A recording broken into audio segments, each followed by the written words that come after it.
Hello friends, good evening. मैं Yogesh Namdev coaching class का संस्थापक आज अपने यूट्यूब चैनल पर फिर आपके सामने आया हूं। और जैसा कि आप सभी को पता है कि हमने मध्य प्रदेश की क्लास को आगे बढ़ाना है, तो आज हमारी मध्य प्रदेश की दूसरी क्लास है और आज हम मध्य प्रदेश का अगला चैप्टर पढ़ने वाले हैं जो कि BR अम्बेडकर के ऊपर होने वाला है, क्योंकि कल उनकी जयंती है और उनकी जयंती को भारत में समानता दिवस के रूप में मनाया जाता है। तो उन्हीं के लिए मैं आज का क्लास उन्हीं के लिए समर्पित करते हैं। उनके लिए इससे ज़्यादा और अपन कुछ कर नहीं सकते हैं, तो कम से कम आज की क्लास उनके लिए समर्पित करते हैं। देखिए, मैं आपको ये बताना चाह रहा हूँ कि मध्य प्रदेश में बहुत सारे लोगों ने जन्म लिया, लेकिन उनमें सबसे महत्वपूर्ण नाम आता है BR अम्बेडकर का, जिन्होंने हमारे देश को उस समय संविधान दिया जिस समय अंग्रेजों का हमारे ऊपर शासन था। उन्होंने हमारे ऊपर एक शर्त रखी कि भाई अगर हम आपको आज़ाद कर देते हैं तो आप अपने देश को चलाओगे कैसे, क्या नियम होंगे, क्या शर्तें होंगी, क्या क्वालिटीज़ होंगी जो आप जिसके आधार पर आप अपने देश के लोगों को न्याय और सुविधा मुहैया करा पाएंगे,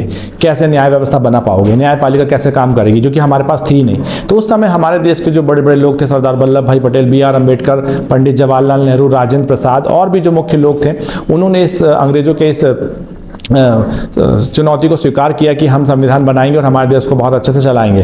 तो इसी के लिए भारत में सबसे पहले 9 दिसंबर 1946 को, जैसा कि मैंने बताया, ये लिखा हुआ है, 9 दिसंबर 1946 को संविधान सभा की पहली बैठक का आयोजन किया गया, जिसमें अब चूंकि पहली बैठक बुलाई गई तो पहले से तो अध्यक्ष नहीं होगा, तो यहाँ पर एक अस्थायी अध्यक्ष को चुना गया जिनका नाम था सचिदानंद सिन्हा।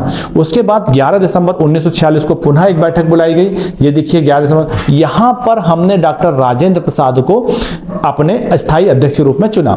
इसके बाद हमारे संविधान जो था, हमारे संविधान की बैठकें चालू होते गई, दौर बढ़ते गया, ऐसे करते करते लगभग 2 साल 11 महीने और 18 दिन में हमारे देश का सबसे बड़ा, जो कि दुनिया का सबसे बड़ा लिखित संविधान है, जो बनकर तैयार हुआ। अब संविधान बनकर तैयार हुआ कब? 26 नवंबर 1949 को। इसे संविधान का अंगीकरण दिवस भी कहा जाता है और अंगीकरण दिवस के साथ साथ इसी दिन हमारा संविधान पूरा तैयार हो चुका था, इसलिए इसे संविधान दिवस के रूप में मनाया जाता है। अब दूसरी बात यह आती है कि संविधान बनकर तो तैयार हो गया, लेकिन संविधान में क्या क्या चीजें थी? तो संविधान में हमारे पास 3 मुख्य चीज थी, जिसको हम कहते हैं कि भाई संविधान में अनुच्छेद की संख्या कितनी थी। तो संविधान में अनुच्छेद की संख्या 395 थी।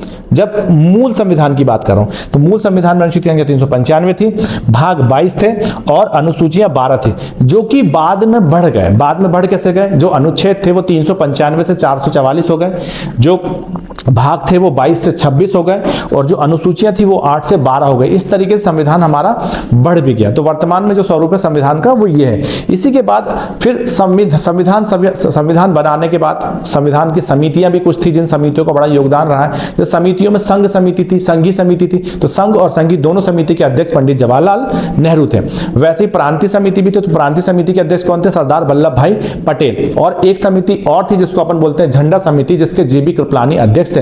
ऐसे मिला के कुछ समितियां भी थी जिसने संविधान को बनाने में बहुत महत्वपूर्ण भूमिका निभाई। तो ये हमारे देश का संविधान उस समय हमने बनाकर दे दिया। और उसके बाद जब हमारा संविधान बनकर तैयार हो गया, सब कुछ हो गया, तो संविधान में सबसे मुख्य पद था जो कि राष्ट्रपति का था। हमारे देश में सबसे राष्ट्र का जो मुखिया होता है वो राष्ट्रपति होता है। बिना राष्ट्रपति के हम किसी चीज को नहीं कर सकते। तो राष्ट्रपति हमारे देश का सबसे मुख्य व्यक्ति होता है, इसे प्रथम नागरिक का दर्जा भी मिलता है। लेकिन ये पद तो उस समय था ही नहीं। तो 24 जनवरी 1949 को जब संविधान की अंतिम बैठक, 24 जनवरी 1950 जब संविधान की अंतिम बैठक की गई, संविधान की जब अंतिम बैठक की गई, सॉरी इसको ठीक कर लीजिएगा, 24 जनवरी 1950 जब संविधान की अंतिम बैठक की गई, तो यहां पर एक पद बनाया गया जिसका नाम था राष्ट्रपति। 24 जनवरी 1950, ठीक है। इसके बाद जब ये पद बन गया, इसी दिन जनगण मन, नेशनल एंथम और वंदे मातरम राष्ट्रगान के रूप में भी मान्यता मिली। तो ये हमारे कुछ इंपॉर्टेंट चीजें थी जो मैंने आपको बताया। और अगर आपको मेरी ये क्लास अच्छी लगी हो तो प्लीज इसको लाइक करें, सब्सक्राइब करें और ज्यादा से ज्यादा शेयर करें, ताकि मैं और अच्छे वीडियो आप लोगों के लिए बना पाऊं। थोड़ा सहयोग करिए, क्योंकि ये हमारी दूसरी क्लास है। इसके बाद हम और भी क्लास लेंगे। अगर पसंद आती है तो प्लीज इसको लाइक करें, शेयर करें, सब्सक्राइब करें और ज्यादा से ज्यादा शेयर करें। धन्यवाद, थैंक यू।